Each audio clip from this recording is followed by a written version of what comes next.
A bike only produced for 1 year. 1 year. That's all this bike was produced for. And I've managed to find one, finally.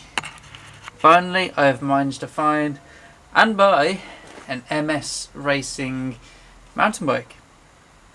That's right, they were only produced in 1 year, and at the moment I've got a fissure in the way, so let me move that.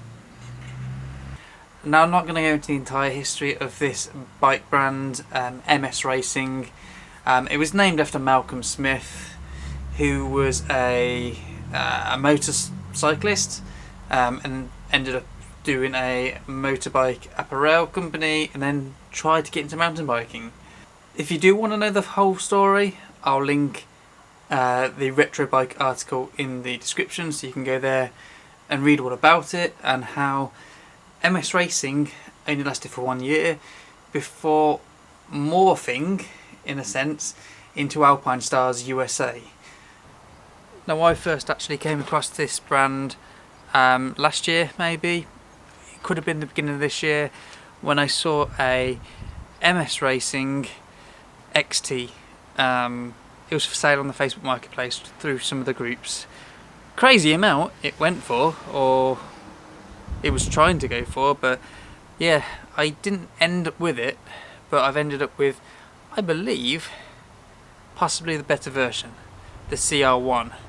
Now, as well as being only made for 1 year under the MS Racing guise, there were only 4 models made. As I said, there was the XT models in the steel, in the chromo.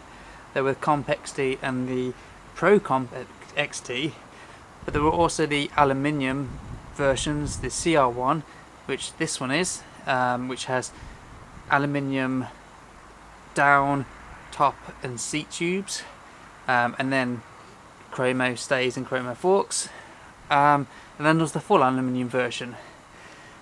Looking into it a little bit though, mine is technically the lowest spec. The other 3 versions came with Dior XT, whereas this just comes with Dior.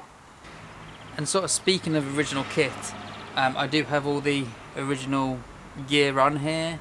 I think some of them came with a specific stem developed by MS Racing or the Fisher designers that actually worked on these bikes. But yeah, this one's got the Gervin Flex stem, it's got the Dior 7-speed, Dior brake levers. All the bolts seem to have been changed at some point for aluminium. I don't know if someone was really racing this bike as it was designed to do. We've also got some quite nice bar ends actually. Yeah, they're not too bad. Need a repaint to get them back to the fluoro yellow. But they've even got the covers over them. I don't know what brand they are. Now, obviously this bike needs a bit of work. We've got some rust spots, you know, around the general wear points on the fork, where the cables have rubbed, where tyres have rubbed. But overall, it's actually in pretty nice condition.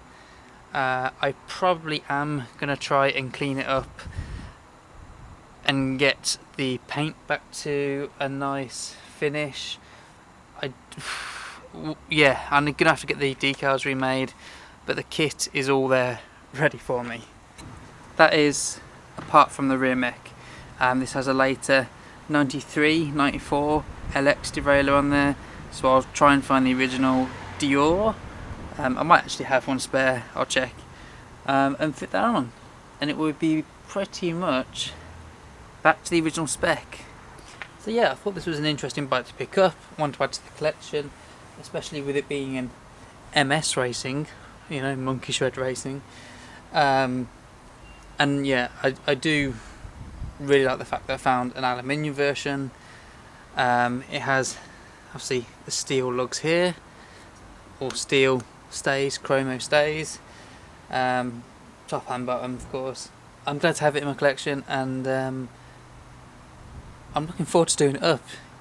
It should be a nice bike. It doesn't actually feel that heavy.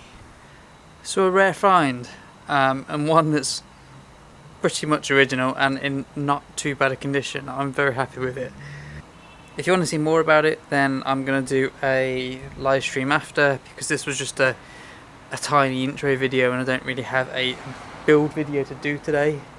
So go and grab a cup of tea, coffee, beer, whatever you want, and join me for a live stream after, where you can maybe see this bike some more, see the Fisher that I've just bought, and we'll just talk about stuff. Yeah, so I'll see you in a few minutes. The live stream will begin at about 12, and yeah, be there.